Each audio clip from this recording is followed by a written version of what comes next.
అది కాదు గణేష్ అన్న, మీరు ఇప్పుడు అమ్మను అసెంబ్లీకి పంపిస్తారా పంపిరా? మేడం గారిని హౌస్ లో పంపించే విషయంలో నాకు హౌస్ నుంచి అంటే ఒక నిమిషం అంటే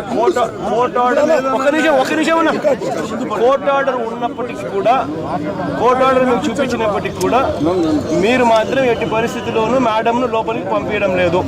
ఎందుకనంటే వాళ్ళు స్పీకరు మీకు ఆదేశాలు ఇచ్చాడు పంపించద్దండి అని చెప్పి, అంతేనా? ఆ విషయాలు మీ స్పీకర్ గారితో మాట్లాడాలి. నువ్వు ఒకటి చెప్పు నాకు. అమ్మను కోర్ట్ ఆర్డర్ అమ్మ చూపించింది చూసినావు కదా? కోర్ట్ ఆర్డర్ మీ ముందు కోర్ట్ ఆర్డర్ అసెంబ్లీ సబ్మిట్ చేసినారు కదా? అసెంబ్లీకి సెక్రటరీ సబ్మిట్ చేశారు. కోర్ట్ ఆర్డర్ చూసినారు కదా? ఈయన కూడా ఉన్నారు, చూసినారు కదా? చూసిన తర్వాత ఇప్పుడు మీరు అమ్మని పంపిస్తున్నారా పంపించడం లేదా? సార్, నాకు హౌస్ లో వచ్చి స్పీకర్ గారి దగ్గర నుంచి మేడం గారిని అలౌ చేయడానికి ఒక్క నిమిషం అమ్మను లోపలికి పంపించడానికి మీకు ఇన్స్ట్రక్షన్స్ లేవు. అవి పంపించద్దండి అని చెప్పి స్ట్రిక్ట్ గా ఇన్స్ట్రక్షన్స్ ఉన్నాయి. ఇన్స్ట్రక్షన్స్ లేవు సార్, పంపించొద్దండి అని అంటున్నారు. నాకు ఇన్స్ట్రక్షన్స్ పంపించేద్దానంటే మనం పంపించాలి కదా మరి.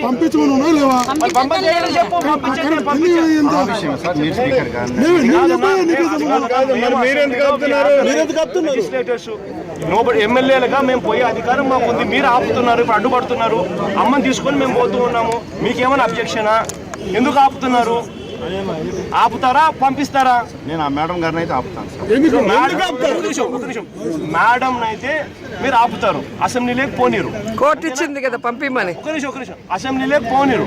అవును చెప్పండి సార్ చెప్పండి. అసెంబ్లీలో పోనీరు చెప్పండి మరి. అసెంబ్లీలో కాదు సార్, మేడం గారిని హౌస్ లోకి ఎంటర్ చేయడానికి కూడా స్పీకర్ గారి దగ్గర నుంచి కానీ నాకు హౌస్ నుంచి ఇన్స్ట్రక్షన్స్ లేవు.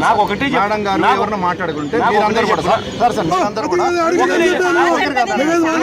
నాకు ఒకటే చెప్పున్నా, మీరు అమ్మని పంపిస్తున్నారు అసెంబ్లీలోకి పంపిరా? సార్, మేడం గారిని అయితే అలౌ చేయండి. మీరు అసెంబ్లీకి అయితే ఆమె పంపిరు, మేము అలౌ చేయండి సార్. మీరు ఆమె కోర్టు ఆర్డర్ తీసుకొచ్చినా కూడా మీరు పంపించడం లేదు. నేను కోర్టు ఆర్డర్ గురించి మాట్లాడండి సార్. కోర్టు ఆర్డర్ ఇచ్చారు, ఆయన ఉన్నారు. కోర్టు ఆర్డర్ ఇచ్చినప్పుడు కోర్టు ఆర్డర్ ఉందా లేదా? కోర్టు ఆర్డర్ సబ్మిట్ చేసినామా లేదా? కోర్టు ఆర్డర్ చూసినప్పటికీ కామెంట్ పంపించడం లేదు. అవునా కాదా? అరే నువ్వు చెప్తావు, నువ్వు